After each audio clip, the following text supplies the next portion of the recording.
A papal visit is never ordinary, but Pope Leo XIV's visit to Türkiye in late November 2025 isn't just an arrival as a global religious leader.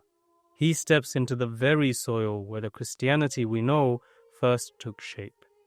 The visit marks 1700 years since the First Council of Nicaea, one of the most important gatherings in Christian history, held in the ancient city of Nicaea, today's Iznik in northwestern Türkiye.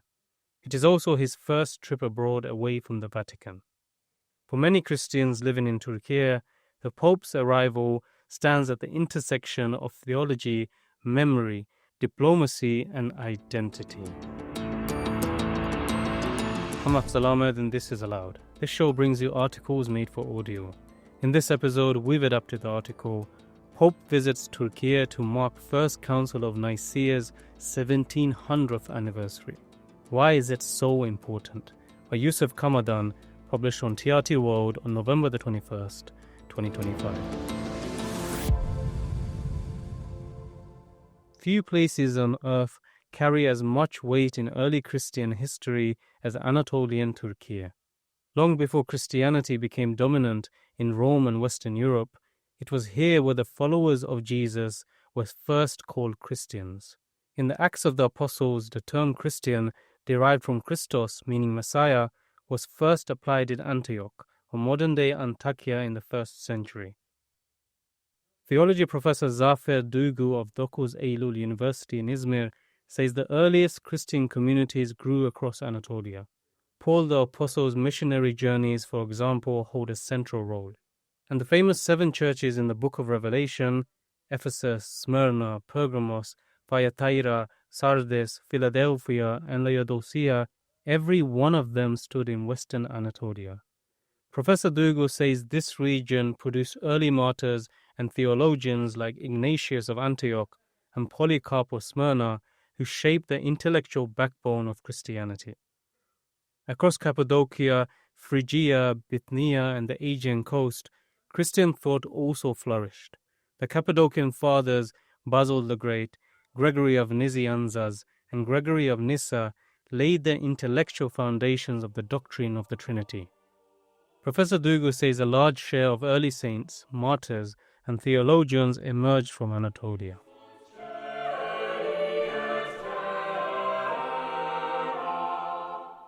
And one of the most significant of all was that it hosted some of the church's most important councils that still bind nearly all major Christian traditions today. The council in Nicaea in the year 325, the first ecumenical council, is one of these decisive moments which produced the foundational declaration for Christian belief. And it took place in the ancient city of Nicaea, or in what is now the Turkish city of Iznik.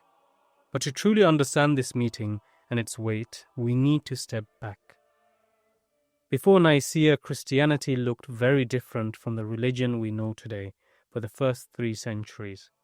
It was something far more fragile, a patchwork of small communities spread across the Roman Empire, each with its own teachings, scriptures, and beliefs. There was no single creed, no generally accepted Bible canon yet, and no single central authority telling believers what they had to believe. Early Christianity was deeply diverse, and in core ways it was closer to Judaism and to Islam than to the Christianity we know now. For one, some early Christians were strict monotheists. Some believed Jesus was chosen by God, powerful, holy, even miraculous, but still subordinate to the one God, a strict monotheistic view that would mirror what Islam would affirm centuries later, that Jesus was a prophet of the one God and not divine.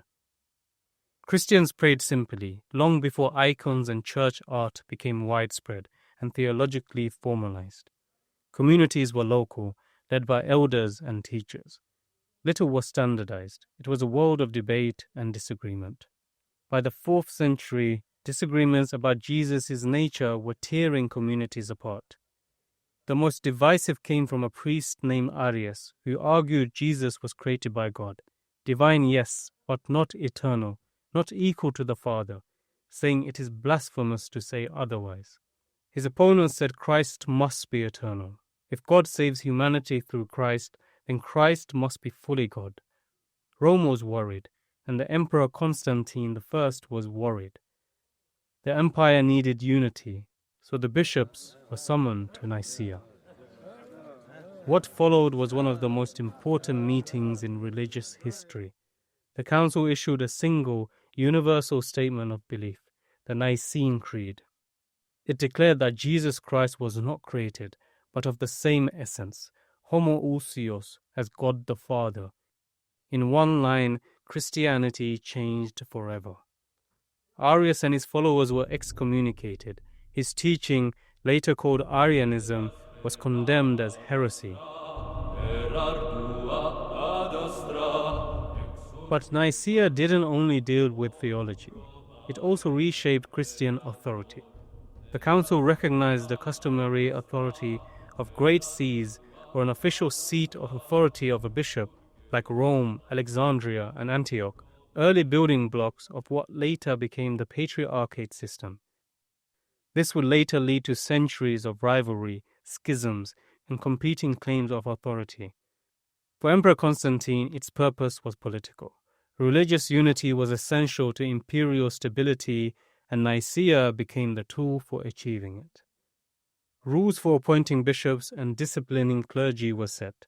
Christianity began transforming into a unified institutional religion. Nicaea didn't erase Christian diversity, but it drew clear boundaries between what was orthodox and what was not. And by doing so, it laid the foundations for nearly every major Christian tradition that exists today. 17 centuries later, the decisions made in that lakeside town in Türkiye still echo through churches, sermons, prayers, and global Christianity itself. And that is why a papal visit to Iznik 1700 years later carries such weight. Pope Leo is both a spiritual leader and a head of state. While Rome is often seen as Christianity's center, Iznik is one of the key places where its core identity, its creed, its hierarchy, its theology was defined. For Türkiye's Christian communities, the Pope's visit is both a reminder of ancient roots and a signal of inclusion, and a reminder of a quiet lakeside town's history of doctrinal revolution. That's all for this episode of Aloud based on the piece Pope Visits Türkiye to mark First Council of Nicaea's 1700th anniversary. Why is it so important? By Yusuf Kamadan, published on TRT World on November the 21st, 2025. I'm your host, Afzal Ahmed. Thanks for listening.